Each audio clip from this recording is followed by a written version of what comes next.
Magandang oras mga ka-art lover, meron tayong bigyan ng reaksyon. Ito yung balita kahapon lamang na nakulong daw si Boy Tapang, yung sikat na vlogger na kumakain ng mga kung ano-anong dumi at mga pagkain na hindi dapat kinakain kaya sumikat. Well, dahil mahilig ito sa magagandang chicks, ang kanyang kinakasama daw ay nabugbog dahil lamang sa paggamit ng vape. Well, atin tunghayan ng balita kurtesi sa atin ng Frontline News. May isa pang kontrobersyal na vlogger. Inaresto si Boy Tapang matapos umanong mambugbog ng kalivin. Ang punot dulo raw ng pananakit, vape. Nasa frontline balitang yan ang aming Visayas correspondent na si John Aroa. Sa kulungan ang bagsak ng vlogger na si Ronnie Suwan o mas kilala sa tawag na Boy Tapang. Arestado siya sa paglabag sa Anti-Violence Against Women and Their Children Act. Ayon sa Alcoy Police, Lunes ng gabi nang ireklamo si Boy Tapang ng kanyang 21 anyos na German-Filipino partner dahil sa pambubugbog. Ang punot dulo raw, vape. Nako, vape lang. At ang bata-bata pa pala nitong kanyang kalibin ngayon na half German. Noong una ay half American. Mahilig talaga sa mistisa tong si Boy Tapang. 21 years old, kakagraduate lang yata sa sa K-12, di ba? Kaya talagang makulong ka dyan kung bugbugin mo yan. Ngunit meron akong nakikita dito, mga card lover, mga kababayan. Dahil sa alam natin na humihina na itong vlog ni Boy Tapang kasi hindi na siya kumakain ng dumi. Ang kanyang content ngayon ay paramihan ng chicks eh. Kaya konti na lang ang nanonood sa kanyang channel. Sa channel lang naman siya kumikita, di ba? Sa YouTube naging milyonaryo, sumikat, at lumaki ang ulo, at ang dami-daming chicks, di ba? Kaya humihina siya. Hindi siya kasi katulad ng ibang vlogger na consistent. Paiba-iba siya ng content. Dapat maintain lang niya yung kanyang mga kinakain na kung ano-ano, di ba? Atin muna ipatuloy ang video. Mamaya meron akong reaksyon na nakikita ko dito sa kung bakit ito nagpakulong. Pasa kasi dito siya eh. Dito, right side. At dito sa may shoulder niya. Nakita kasi siya ni Boy Tapang yung mga gamit niya doon sa bahay na may vape. May vape siya ba? Hindi siguro niya gusto sir na mag-vape yung babae. Inamin ni Boy Tapang na sinita niya ang kanyang partner dahil sa vape. Sinabi ko sa kanya na, ba't ka pa nagbe-vape? Ako wala kasi akong busy, di ako nanigarilyo, di ako nagbe-vape. Nag-iinom pag may okasyon lang. So sinabihan ko siya hanggang doon napunta sa palitan ng mga maanghang na salita. Hanggang lumala. Isang taon nang magkarelasyon ang dalawa. Ayon sa vlogger, normal lang sa magkarelasyon ang kanilang naging away. Ito may nakita ko isang taon na pala eh. At sa balita ko parang may anak to sila sa itong mistisa na babae na to. May nakita ko bakit ngayon lang niya na-discover na mayroong vape ang kanyang asawa, ang kanyang kalibin. Gabi-gabi sila nagsasama, di ba? Imposible naman na hindi mo makikita na nagbi-vape. Ito yung nakita kong butas dito. Gumagawa ng ingay ngayon si Boy Tapang dahil mahina na yung kanyang YouTube, di ba? Paano hindi hina? Wala siyang mga content. Ang content niya ay payabangan lang ng chicks, di ba? Kapag nakapag-girlfriend siya ng maganda ay ibabandira niya kaagad para of course marami ang titingin kasi magaganda eh. Pero yung iba diyan ay collaboration lang yan eh. Yung iba diyan ay lang yan, props lang na mag-usap-usap sila na kunwari girlfriend niya para maka-million views siya, maka-viral. Ganun lang naman yun. Pero meron talagang nagiging kalibin na magaganda itong si Boy Tapang dahil nga milyonaryo na. Maraming papatol kapag milyonaryo, bibilan mo lang ng kotse, kunan mo ng kondominium, di ba?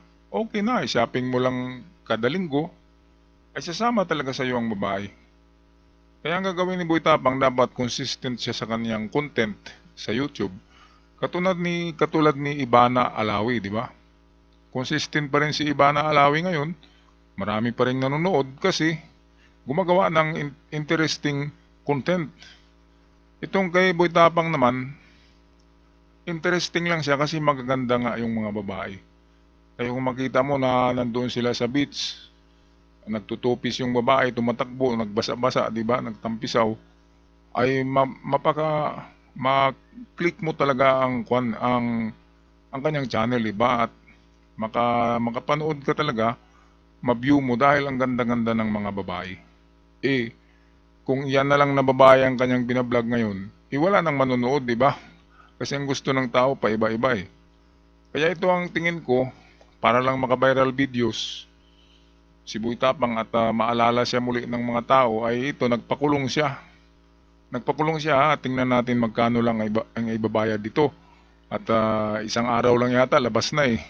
Kaya ito, panoorin natin. Pero itinanggi niyang pinagbuhatan niya ng kamay ang partner. Kahit tignan, iharap ko dito yung partner ko sa inyo. Wala kayong makitang sugat sa mukha niya, pasa sa mukha niya, bali-bali buto. Napaka ganda ng kutis ng misis ko. Natatawa na nga lang daw siya sa issue. Kung nandito ng partner ko sa inyo, papaanoin ko dito sa inyo, papaharap ko sa inyo, wag na, baka ma-jua reveal ko pa, sa news pa talaga. Sa vlog ko na lang para hati-hati earnings ba.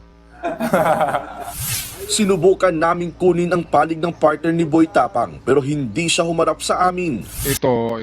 Bakit hindi humarap? Dahil walang pasa, di ba? Walang pasa dahil drama lang. Tinawagan nilang police station na sinabi na binugbog ako dito ni Boy Tapang. Pero walang pasa. Kasi drama nga lang. Kasi wala na yatang revenue, di ba? Maliit na yung revenue kasi walang upload. Walang bagong chicks kasi meron ng kalibin. At wala na rin nanonood kasi paulit-ulit na lang yung chicks na kasama niya, di ba? Kaya ito, gumagawa ng ingay. Parang si Marcolita lang, yung Senador Marcolita, ay gumawa ng ingay para makilala siya. Ganito lang yun, para merong mag-click. Ako, nag-click nga ako kay Boy Tapang ngayon dahil sa nakulong eh. Pero nakita ko, 3,000 lang ang bail, makalabas na. Tapos umurong yung kanyang asawa, inurong daw ang kaso. So kitang-kita natin na drama lang talaga. Magpakulong lang si Boy Tapang ng kalahating araw, bayaran kagad yung bail, 3,000 lang naman, di ba? Ang equivalent niyan sa viral video ngayon, kasi nagba-viral na ito sigurado, kasi nakulong siya eh. Ang equivalent niyan, 3,000, ang viral video ay nasa 30,000 to 40,000 pesos. Kaya okay na, di ba? Pakulong ka lang sandali at viral ng video mo at kikita na yun ng hanggang 50,000 sa isang buwan.